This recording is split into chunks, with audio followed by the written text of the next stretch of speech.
This story that I'm sharing with you belongs to Surah Al-Baqarah. Surah Al-Baqarah was given to the Prophet ﷺ in Medina.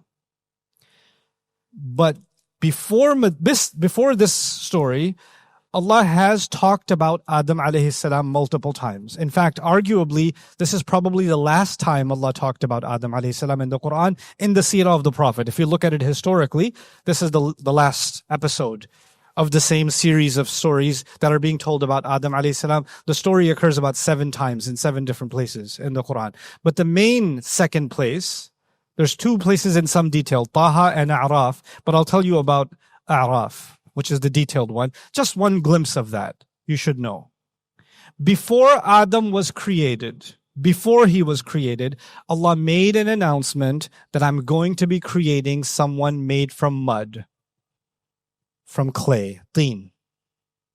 And then when I'm done making him and perfecting him and balancing him, and then I'm going to pour my ruh into him, وَنَفَخْتُ فِيهِ مِن رُوحِي, then when I'm done, you shall all fall into sajda. That's what he told the angels. Meaning, he had not created Adam yet. He has not made him yet. But before he even made him, he told the angels, this is the plan. And you will be doing sajda eventually. So they already know that. Allah is now highlighting something else in Surah Al-Baqarah. Allah didn't say, I made him from clay and I put my ruh in him. Allah just said, I'm going to put what on the earth? Khalifa. A Khalifa. You know what that means? That my body, which Allah talked about in Al-A'raf, and my ruh, that Allah talked about in Al-A'raf, the 2 things that I am made of, is powerful enough that Allah sees me as a good enough, responsible creature to be the Khalifa of this earth. That's the word Khalifa includes both of those things, the physical and the spiritual, the body and the ruh. This is the summary of it here. But the angels are still, this idea that the human being will have the choice to do whatever they want, this is a problem. He's going to just create all kinds of problems. Why not just create those who obey Allah and that's it? And it seems, even from the words, it's as if Allah is saying, I'm going to let him do what he wants and I won't stop him. They're going to have freedom. So now we build the next part of this story. When Allah put us on this earth, in the Christian account and the Jewish account, you get a couple of different things. You get that God was created, or man was created in God's image. Okay, so we have, in the Jewish and Christian traditions, we're kind of God-like.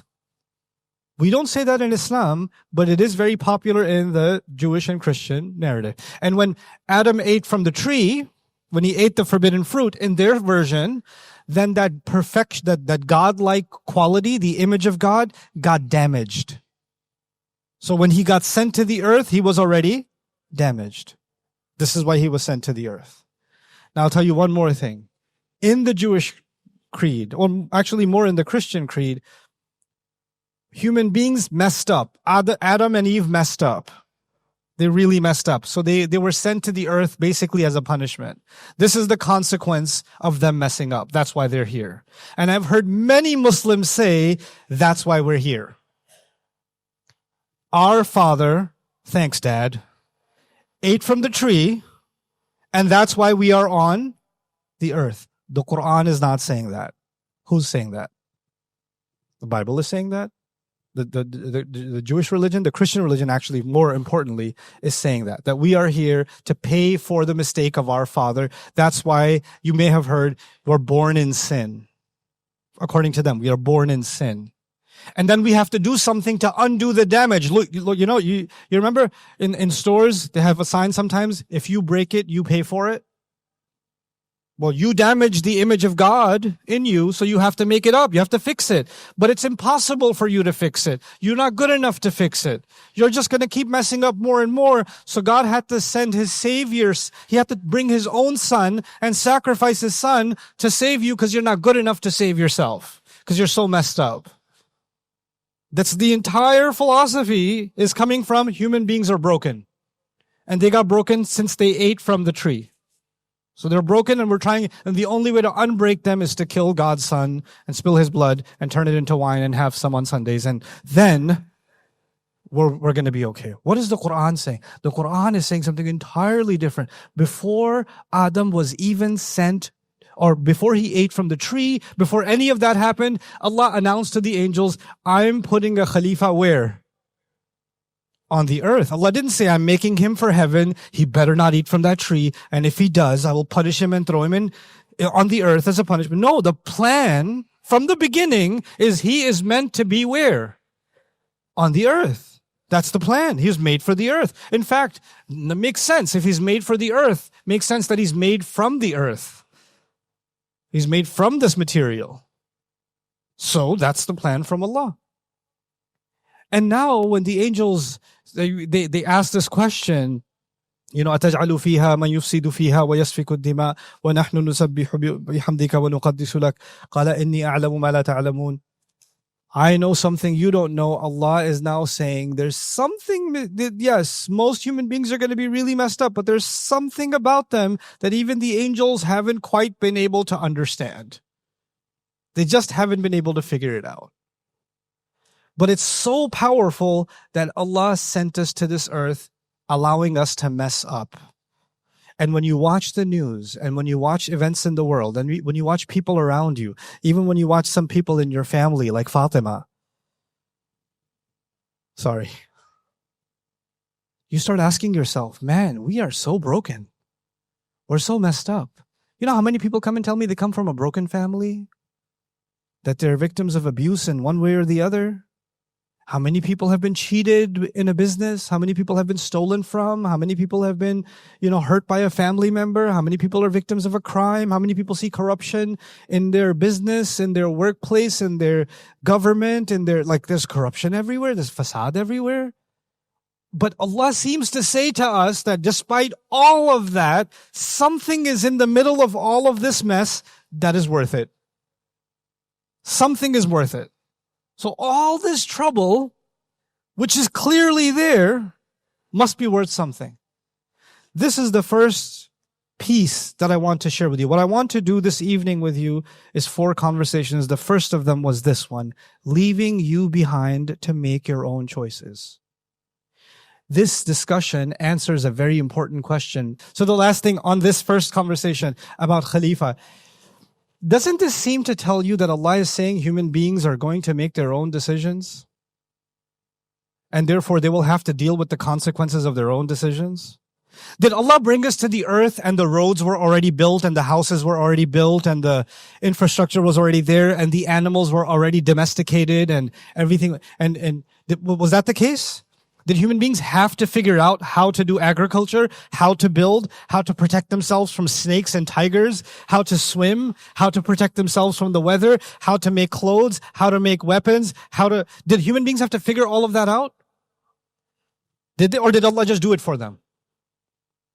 No. In Jannah, you don't even have to get up. The fruit comes to you. But in this dunya, what you gotta do? Plant a seed, let it grow, eventually then you get the fruit of your labor, isn't it? And you have to protect yourself. You can't just say, Allah will protect me, I don't have to worry about the weather. No, you better protect yourself from the elements. Allah will build me a house. Allah is the Raziq. I just made dua, now I'm going to have a 4-bedroom house by the time I'm done with this dua. No, you have to earn, you have to build, this is hard work, isn't it?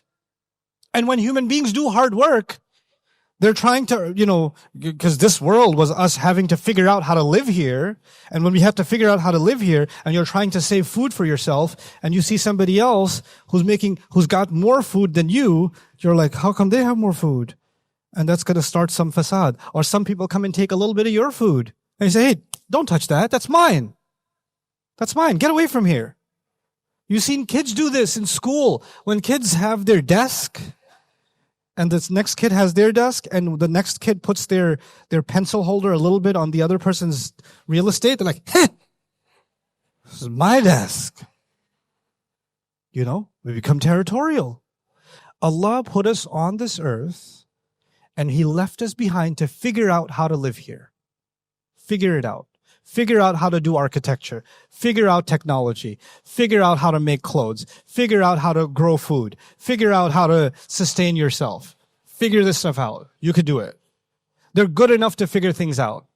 You know why I'm telling you this? Because this is a pretty amazing quality of human beings. We know how to solve problems, isn't it? We know how to solve problems. We know how to see a problem, and we know how to think about what can we do to solve this problem. And Allah will not reveal the answer to you. Allah has given you the tools, the ability to figure that out yourself, to solve that yourself. Muslim youth need to hear this. Muslim youth need to hear this because they keep coming to me and telling me, Ustad, I don't know what to do. La. Tell me what I can do. Tell me what I can do. I'm like, I'm going to leave you alone like Allah did when He put you on this earth. Figure it out. You're capable. The capability inside you is so powerful that all of the angels were commanded to do sajda to that capability. And how come you think you don't have enough capability? How come you think that? You are powerful enough to be left on this earth and given the freedom to make your choices, to make your decisions. So that's our first conversation, inshallah.